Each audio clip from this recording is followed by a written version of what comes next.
আমাদের এখনই শুরু হয়ে গেছে দ্বিতীয় রাউন্ডের তৃতীয় টান। তুফান 2 অলরেডি 2 নাও এগিয়ে গেছে।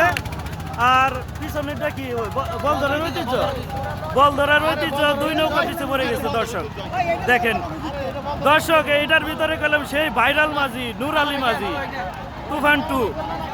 এটার ভিতরে আলমপুরের 2 নাম্বার সেট, এই যে সেই নূর আলী মাঝি, নূর আলী মাঝি সেই চারি দিতেছে।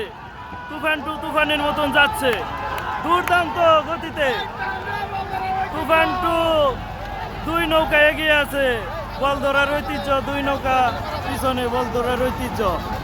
খুবই সুন্দর হাড্ডাহাড্ডি লড়াই হয়েছিল, কিন্তু না, হাড্ডাহাড্ডি লড়াই না, অনেকটা কি 2 নাও এগিয়ে আছে।